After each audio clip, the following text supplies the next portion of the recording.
नमस्कार, आप देख रहे हैं सम्राट टीवी नेटवर्क। साथियों, इस समय हम मौजूद हैं भरतपुर की जो सूर्य सिटी है, यहाँ पर मौजूद हैं और इनके जो गोपाल पहाड़िया हैं, इनके निज निवास पर हम पहुंचे हैं। आपको बताना चाहेंगे क्योंकि जो यहाँ से लोकसभा की जो मांग कर रहे हैं भारतीय जनता पार्टी से टिकट की, जो गोपाल पहाड़िया से आज हम बात करना चाहेंगे कि क्या उनकी एक तमन्ना है इस भरतपुर लोकसभा के लिए, क्या करना चाहेंगे वो। तमाम बातों को लेकर आज हम बात करना चाहेंगे गोपाल पहाड़िया जी से। हमारे साथ मौजूद हैं, हम बात करने के लिए पहुंचे हैं। बात करेंगे, चर्चा करेंगे, तमाम बातों को लेकर आज बात करेंगे, आराम से देसी अंदाज में बात करेंगे। साथियों, सबसे पहले तो आपको बहुत बहुत बधाई जो आपने लोकसभा के बारे में, भरतपुर लोकसभा के बारे में सोचा। गोपाल जी नमस्कार, सभी सरदारी को इस चैनल के माध्यम से मेरी प्यार भरी नमस्कार। गोपाल जी, हम आपसे एक सवाल करना चाहेंगे और ये एक जनता का सवाल है कि आपने इस लोकसभा से आप तैयारी कर रहे हैं और मांग कर रहे हैं भारतीय जनता पार्टी से कि सिंबल की मांग कर रहे हैं और आपकी एक इच्छा है इस लोकसभा के लिए, भरतपुर लोकसभा के लिए कुछ करें जो मेरी भी पहचान बने और इस भरतपुर की पहचान बने। क्या है तमन्ना, बताइए। देखिए, बहुत सिंपल एक बहुत इच्छा है, तमन्ना है कि मैं सामाजिक जीवन में हूँ, 1975 से हूँ और एक लंबा अरसा मुझे सामाजिक राजनीतिक जीवन में कार्य करते हुए हो गया है। और राजनीतिक जीवन में किसी की भी एक इच्छा होती है जो कमिटेड होता है कि जन प्रतिनिधित्व उसको हो पाए, जनता का प्रतिनिधि बन पाए और उस माध्यम से क्षेत्र की, विशेष क्षेत्र की जनता की, वहाँ की विकास कार्यों की उसको आगे बढ़ा पाए। ऐसी सोच मेरी भी है। मैं वर्षों से लगा हूँ और 2009 से लगातार 15वां साल मेरा चल रहा है। 14 वर्ष मेरे एक तरह से भगवान राम की तरह वनवास के पूरे हो गए हैं। लगातार टिकट मांगी है। 2009 में मैं जब कांग्रेस में था, राष्ट्रीय स्तर पे था, तो मेरे को इशारा हुआ था कि मुझे चुनाव लड़ना है यहाँ से पार्टी के उम्मीदवार के रूप में, लेकिन दुर्भाग्यपूर्ण रहा कि वो टिकट नहीं हो पाई 2009 में। फिर भी हम अपना मन बना लिया कि अपनी कर्म भूमि भरतपुर क्षेत्र में ही रखेंगे, क्योंकि ये मेरी जन्मस्थली है। मैं बयाना में पैदा हुआ, पथना मेरा पिताजी का गांव था।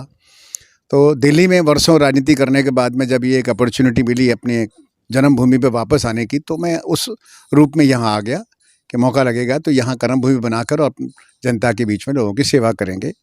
2009 में टिकट नहीं हुआ, 2014 में कोशिश की, नहीं हुआ, 2019 में भी नहीं हुआ। तो जाहिर है कि लगा कि कांग्रेस में शायद हमारे जैसे कार्यकर्ता की आवश्यकता उस रूप में नहीं है। और हकीकत ये थी कि जिन तीन बारी में जिन तीनों लोगों को मेरी जगह टिकट दिया गया, वो लोग मेरे समकक्ष नहीं थे, सामाजिक राजनीतिक जीवन के भी पृष्ठभूमि के लोग नहीं थे, सीधे सीधे पैराशूटी लोग थे। और पैराशूट से कौन लोग आते हैं ये जनता खूब जानती है। तो देखा कि कांग्रेस में कल्चर ये हो गया कि पैराशूट को ही तवज्जो मिलेगी, तो मैं ग्रास रूट का वर्कर हूँ। ये सोचकर जब देखा कि 2019 में यहाँ एक ग्रास रूट की बहुत साधारण महिला रंजीता कोहली जैसी को टिकट देकर पार्लियामेंट में भेजने की तैयारी हो रही है, तो मुझे लगा कि इस पार्टी में ग्रास रूट के कार्यकर्ताओं की कद्र है। ये सोचकर मैंने बाकायदा, और ऊपर से दूसरा मोदी जी का राष्ट्र प्रेम, उनकी राष्ट्रभक्ति, उनका राष्ट्र हित में सोचना, और जो उन्होंने मोदी जी ने 14 से लेकर 19 तक जो कार्य किए राष्ट्र में, उससे प्रभावित होकर, माननीय अमित शाह जी के संगठनात्मक नेतृत्व से प्रभावित होकर मैंने बाकायदा 2019 में चुनावी सभा के दौरान और तत्कालीन राष्ट्रीय अध्यक्ष माननीय अमित शाह जी के ही सानिध्य में मैंने बाकायदा भारतीय जनता पार्टी को ज्वाइन किया। और भारतीय जनता पार्टी ने मुझे एससी मोर्चा भारतीय जनता पार्टी राजस्थान के प्रदेश प्रवक्ता की जिम्मेदारी का भी मुझे उससे नवाजा, और मैं उसी रूप में अभी तक कार्यकर्ता के रूप में काम कर रहा हूं। और जाहिर है कि मैं समाज सेवा में जुड़ा हूं, राजनीतिक व्यक्तित्व का हूं, और मेरी भी मंशा है कि मुझे अवसर मिले तो मैं लोगों की सेवा कर पाऊं। तो मैं उसी रूप में, उसी वजह से, उसी दृष्टिकोण से मैं अपने आप को पार्लियामेंट की टिकट के लिए मेरी दावेदारी मैं हाईकमान के सामने पेश करने जा रहा हूँ, और आशा करता हूँ कि मेरी सेवाओं के एवज में मुझे ये कंसिडरेशन मिलेगा। गोपाल जी, एक सबसे बड़ा वोटर होता है, एक कैंडिडेट, कोई सा भी चुनाव हो, छोटा हो या बड़ा हो, तो वो वोटर पर निर्भर करता है कि उनका मन किधर है।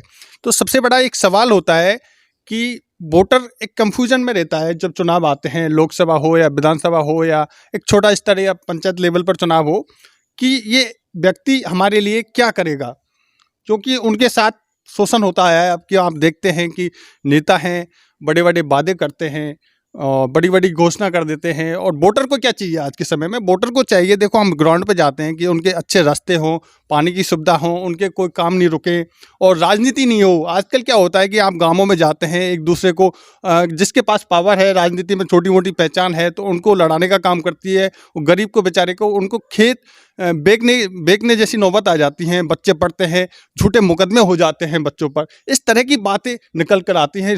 भरतपुर लोकसभा से ये कंडीशन चल रही है। इन पर कैसे आप, जैसे आपको यहाँ की लोकसभा क्षेत्र की जनता आपको चुनकर भेजती है और भारतीय जनता पार्टी आपको मैदान में उतारती है और अच्छे वोटों से आप जीत के यहाँ से जाते हैं लोकसभा में, तो इन पर आप कैसे अंकुश लगाएंगे इन चीज़ों पर? जाहिर है ये जो आपने बताई ये वेदना बहुत सार्थक है और बहुत गंभीर विषय भी है। देखिए, एक तो सबसे पहली जिम्मेदारी तो जनप्रतिनिधि की बनती है कि जो जनता, लाखों की संख्या की जनता, ये मैं समझता हूँ इस वक्त 20-22 लाख वोटर से भी अधिक इस वक्त संसदीय क्षेत्र में हैं। जब इतनी जनता भरोसा करके आपको चुन के भेजती है, तो जो दायित्व और जो जिम्मेदारी और जिस वजह से आपको वहाँ भेजा जाता है, सबसे पहले तो उसका निर्वहन करना ईमानदारी से बहुत ज़रूरी होता है। लोग वोट मांगते वक्त हम जिन लोगों के हाथ पैर जोड़ते हैं, रिक्वेस्ट करते हैं, घर घर जाते हैं और बाद में उनके हम जब वो हमारे पास चल के आते हैं, चुने हुए व्यक्ति के पास चल के जाते हैं और उनको मिलने तक में असुविधा होती है, तो ये दुर्भाग्यपूर्ण होता है। ये किसी जनप्रतिनिधि को नहीं करना चाहिए। ये भी एक डिसअपॉइंटमेंट का कारण बनता है। सामूहिक तौर पे जो समस्याएं सबके लिए हैं, जो सामूहिक समस्याएं हैं, जिसमें यातायात का जो बहुत बड़ी बात है, ट्रांसपोर्टेशन, सड़क का बहुत बड़ी बात है, जल का एक इशू है और बेरोज़गारी बहुत बड़ा इशू है। हमारी यंग जनरेशन के लिए बेरोज़गारी का वो रहता है जिसकी वजह से कई बार वो क्राइम की तरफ भी चला जाता है। कई बार वो ऐसे काम भी कर पाता है जो हमारा कल्चर, हमारा कानून, हमारा संविधान उसकी इजाज़त नहीं देता है। तो मेरा तो सोच ये है कि अगर मुझे ये अवसर मिलेगा तो मैं सबसे पहले तो यहाँ उद्योग लेके आऊँगा, क्योंकि सरकारी नौकरियों में तो मैं फिर कहना चाहूँगा, सरकारी नौकरी में सीमा है, सरकार की सीमा है, उसका प्रावधान तो यार्ड स्टिक के हिसाब से ही होगा और सरकार की जो भी प्रावधान है उसके हिसाब से ही होगा। वो सबको नहीं मिल सकता, सरकारी नौकरी में सब नहीं हो सकते, ये हम पहले से ही जानते हैं। गोपाल जी, इस शहर का एक सवाल है जनता का कि शहर में अब डर लगने लगा है लोगों को, क्योंकि आपने देखा होगा कि काफ़ी क्राइम होते आ रहे हैं इस भरतपुर के अंदर। तो इन पर कंट्रोल कैसे हो? क्योंकि कोई भी व्यक्ति एक प्लॉट भी लेने की सोचता है तो भरतपुर में इस बात को ज़रूर लेता है कि यहाँ पर क्राइम होते हैं, बच्चे पढ़ेंगे, उन पर कैसा असर पड़ेगा, आगे क्या भविष्य हो, तो कहीं ना कहीं डर बना रहता है। तो क्राइम बहुत है इस भरतपुर के अंदर, उस पर अंकुश कैसे लगाएंगे अगर आप चुनकर जाते हैं और जीत कर जाते हैं? देखिए, ये वैसे राज्य सरकार के अधिकार क्षेत्र की बात है। राज्य का जो कानून है, व्यवस्था, वो राज्य सरकार के उसमें आती है। और दुर्भाग्यपूर्ण ये रहा है कि पिछली सरकार पूरे 5 साल अपनी सरकार बचाने के चक्कर में मुख्यमंत्री जी लगे रहे। उनके आपस के जो विवाद थे वो इतने ज़्यादा हो गए कि लॉ एंड ऑर्डर बिगड़ गया और यहाँ जो असामाजिक तत्व हैं उनको बहुत पनपने का मौका मिला। अंकुश नहीं था, ब्यूरोक्रेट्स को, कानून के रखवालों को कोई पीछे से सपोर्ट नहीं थी और वो उसको अंकुश नहीं लगा पाए।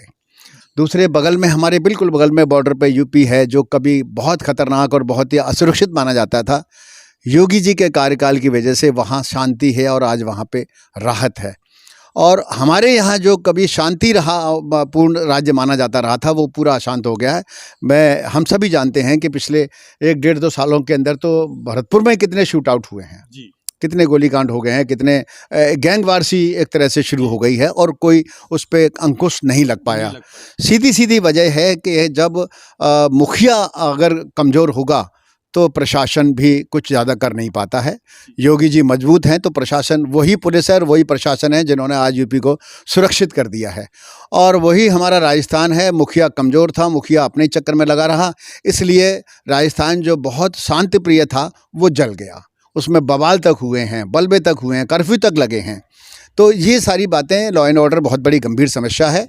मैं राज्य सरकार में, अब हमारी सरकार आ गई है और भजन लाल शर्मा जी मुख्यमंत्री जी के नेतृत्व में मैं पूरी अपेक्षा करता हूं कि बहुत जल्दी ये लॉ एंड ऑर्डर जो है ना नियंत्रण में होगा और लोगों में जो एक डर और वजह जो आप बता रहे थे जो एक पनप गई है इससे निजात मिलेगी।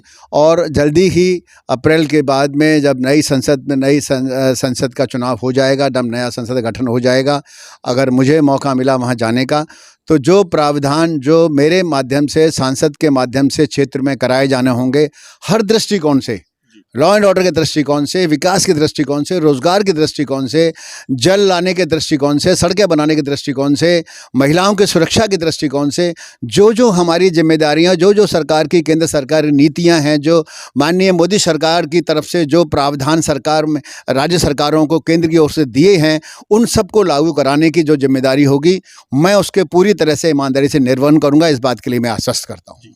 अंत में हम आपसे एक सवाल पूछना चाहेंगे सर कि एक कांग्रेस वालों का ये बार बार स्टेटमेंट आ रहा है, आपको पता है कि राम मंदिर को लेकर तैयारी चल रही है 22 तारीख को, जो एक तैयारियां हैं पूरे देश में, इस तैयारियों में जो लोग जश्न मना रहे हैं अलग अलग, तो इस बात को लेकर हम आपसे सवाल करना चाहेंगे। कांग्रेस हमेशा कह रही है कि कांग्रेस जो बीजेपी वाले हैं कार्यकर्ता उनको ही निमंत्रण दे रहे हैं कि कांग्रेस वालों को निमंत्रण नहीं दे पा रहे, इस तरह की जो कांग्रेस वाले को ये स्टेटमेंट आ रहा है। नहीं, ये गलत है, बिल्कुल गया है, बड़े बड़े नेताओं को गया है, सबको गया है, कांग्रेस अध्यक्ष को गया है, कांग्रेस के दूसरे नेताओं को गया है, दूसरे जो दल हैं, समाजवादी है, टीएमसी है, मेरे ख्याल में कोई ऐसा दल, बड़ा दल नहीं छोड़ा गया है। जो प्रतिष्ठित नेतागण हैं किसी भी दल के हैं, सबको बाकायदा ट्रस्ट की ओर से निमंत्रण गया है। लेकिन ये दुर्भाग्यपूर्ण है और ये मतलब जिसे कह सकता हूँ कि भाग्यहीन लोग हैं जो ऐसे पवित्र मौके पर, जहाँ इतिहास बन रहा है, जहाँ दुनिया में डंका बज रहा है, जहाँ रामकाल का वातावरण दोबारा से रामकाल शुरू होने जैसा हो रहा है वातावरण, जहाँ एक बड़ी दिवाली के रूप में 22 तारीख फिर से जानी जाने वाली है, और वहाँ पे ये लोग इस तरह का इस बात को राजनीतिक दृष्टिकोण से देखते हुए जो कर रहे हैं, ये मैं समझता हूँ भाग्यहीन लोग हैं और इसके लिए इनको हमेशा पछताना पड़ेगा। गोपाल पहाड़िया जी, आपको भरतपुर लोकसभा आपको लाइव देख रहा है इस समय, और हम आपसे एक अंतिम सवाल पूछना चाहेंगे कि एक उनके मन में एक भय बनी हुई है इस लोकसभा के बीच में, क्योंकि कैसा कैंडिडेट आएगा, कैसा विकास करेगा, तो उसको आप किस ढंग से आप इसको दूर कर पाओगे अगर आपको भारतीय जनता पार्टी आपको लोकसभा के चुनाव में आपको टिकट देके उतारती है जनता के बीच में, तो वो जनता का कंफ्यूजन आप कैसे दूर करोगे? मैं एक बात सरदारी से बहुत विनम्रता से कह सकता हूँ, मैं 2009 से लगातार भरतपुर लोकसभा क्षेत्र के पूरे भरतपुर लोकसभा क्षेत्र के अंदर मैं कार्यरत हूँ और मैंने व्यक्तिगत तौर पे, फिजिकल तौर पे लोगों से संपर्क बनाए हुए हैं। जो लोग इस दौरान में मेरे संपर्क में आए हैं, वो मेरी कार्यशैली से, मेरे व्यवहार से, मेरे जो भी मेरा आचरण है उससे भली भांति परिचित हैं, और जो मेरी क्षमता रही है उस हिसाब से मैं, जो मुझसे बन पड़ा है, मैंने हर आदमी के लिए जितना मुझसे बन पड़ा है, जो मेरी क्षमता रही है, मैंने पूरा प्रयास किया है उनके सुख दुख में उनका सहभागी बनने का। तो ये लोग वो जानते हैं अच्छी तरह से, और उनको ये विश्वास पहले से हो सकता है कि अगर मैं इस रूप में आता हूँ, जनप्रतिनिधि के रूप में आता हूँ, तो बेहतर ही करूँगा। और जो नहीं जानते हैं, जिनसे मेरा संपर्क नहीं हो पाया है, मैं इतना ही कह सकता हूँ, मैं आपके बीच का हूँ, मैं यहीं का हूँ, मैं बाहर का नहीं हूँ। एक बड़ी बात तो ये है कि मैं लोकल हूँ और यहाँ की जन्मभूमि है मेरी, यहाँ की मिट्टी से मेरा लगाव है, यहाँ से मेरा प्रेम है। आप लोगों ने मुझे बहुत स्नेह दिया है सरदारी ने, जब से मैं यहाँ पे दोबारा दिल्ली से 2009 से आया हूँ, और मैं यहाँ स्थायी रूप से रह रहा हूँ। सूर्या सिटी में मैंने अपना छोटा सा एक आशियाना बनाया है, मैं यहाँ रह रहा हूँ। कोई मुझे अब आउटसाइडर नहीं माने, ना ही मुझे कोई गैर माने। ये जो एक आशंकाएँ होती हैं कि लोग ऊपर से आ जाते हैं, कोई बाहर से आ जाता है, फिर बीच में नहीं रहेगा, मैं आपके बीच का हूँ, बीच में ही रहने वाला हूँ। दिल्ली जाएंगे तब जाएंगे जब पार्लियामेंट होगी, जब संसद में जाना होगा, नहीं तो आपके बीच में रह के आपके क्षेत्र के विकास के लिए, आपके रोजगार के लिए, आपकी बिजली पानी की समस्या के लिए, आपके लॉ एंड ऑर्डर को ठीक रखने के लिए, महिलाओं को सुरक्षा देने के लिए, और जो भी एट्रोसिटीज़ हैं, जो भी परेशानियां, जो निजी परेशानियां भी हैं, कुछ सामूहिक परेशानियां होती हैं, वो सबके लिए होती हैं, लेकिन निजी भी होती हैं।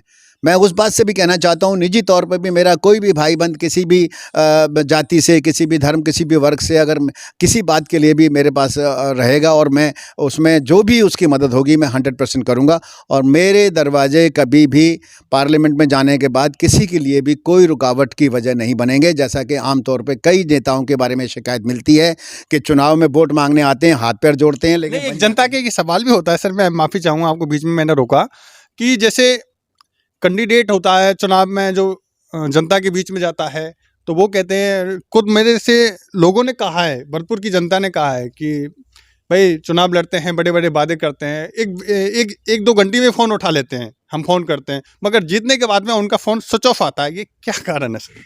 हाँ, ये बहुत बहुत लोगों पर लागू होती है, ज़्यादातर लोगों पर लागू होती है। मैं कहना चाहूँगा ये दुर्भाग्यपूर्ण है। मैं भी ऑडियंस हूँ, मैं भी जनता ही हूँ। मैंने भी ऐसे नेता देखे हैं, मैंने भी वो लोग देखे हैं जो चुनाव से पहले आपको 10 बार याद कर लेते हैं और चुनाव के बाद में पता लगता है कि आप उनको 10 बार ढूंढते हो, नहीं मिल पाते। तो वो लोग गलत हैं और शायद उसी वजह से वो रिपीट नहीं हो पाते। मैं फिर एक बात कहना चाहूँगा, चुनाव ये नेता कोई भी अपने दम पर नहीं बनता है, जनता के दम पर बनता है। पहले पार्टी संगठन का उसको सपोर्ट होता है और उसके बाद जनता जनार्दन का मत होता है। ये लोग जीतने के बाद में, एमएलए एमपी बनने के बाद में, जो अपने आप को कलेक्टर और एसपी और आईजी के रूप में प्रोड्यूस करते हैं कि दरवाजे बंद कर लेते हैं, बीच में पीए पीएस आ जाते हैं दुनिया भर के और तमाम दूसरे लोग आ जाते हैं, कोई चमचे टाइप के लोग, दलाल टाइप के लोग आ जाते हैं और वो दूरी बनवा देते हैं। वो ठीक नहीं है, क्योंकि हमारे को तो 5 साल के बाद में फिर जनता के बीच में जाना होता है। मैं आईएएस और आईपीएस और आईएफएस की तो बात कह सकता हूँ कि वो अपने दम पे मेरिट पे आते हैं, कोई कंपटीशन के बाद आते हैं, तो उनकी योग्यता उनके दम पर है, वो इस बात के लिए बाद वो हो सकते हैं। लेकिन नेता को नहीं होना चाहिए, किसी को नहीं होना चाहिए, मैं ऐसा मान के चलता हूँ। और जाहिर है कि मैं भुगभोगी भी हूँ। मैंने ऐसे बहुत नेता देखे हैं जो चुनाव से पहले कुछ और होते हैं, बाद में कुछ और होते हैं। मुझे वो टीस है, मुझे वो समझ है। मैं फिर एक बात कह सकता हूँ कि मैं श्रोता रहा हूँ बहुत दिन तक, इसलिए मैं वक्ता भी अच्छा बनूंगा, क्योंकि मुझे पता है श्रोता क्या सुनना चाहता है।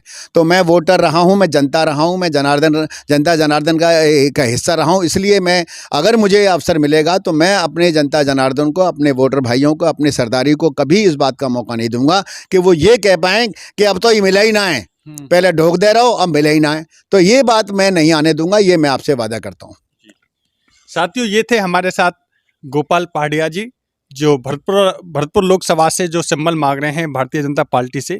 साथियों, मैं आपको बताना चाहूँगा, क्योंकि इनसे हमने चर्चा की और इस चीज़ का अंदाज़ा आप भी लगा सकते हैं, क्योंकि दर्शक का हमें रुझान बहुत ज़रूरी है, क्योंकि उन पे आधार हम ग्राउंड में जाते हैं तो उनकी बातों को भी हम साझा करते हैं, सवाल करते हैं, उनसे बात करते हैं। तो इनसे हमने बात करने की हमने बात की, काफ़ी चर्चा की, तो इनसे एक बात निकल के आई कि एजुकेट है, एक इनकी जो मन की बात है, क्योंकि ईश्वर ने इनके लिए सब कुछ दिया है, मगर वो इनका एक इच्छा है, एक इनकी मन की बात है कि मैं जनता की सेवा कर पाऊँ। जो भरतपुर लोकसभा है, उनकी जो पीड़ा है, समस्या है, बेरोजगारी है, उनको दूर कर पाऊँ। ब्यूरो रिपोर्ट, संवाद टीवी नेटवर्क।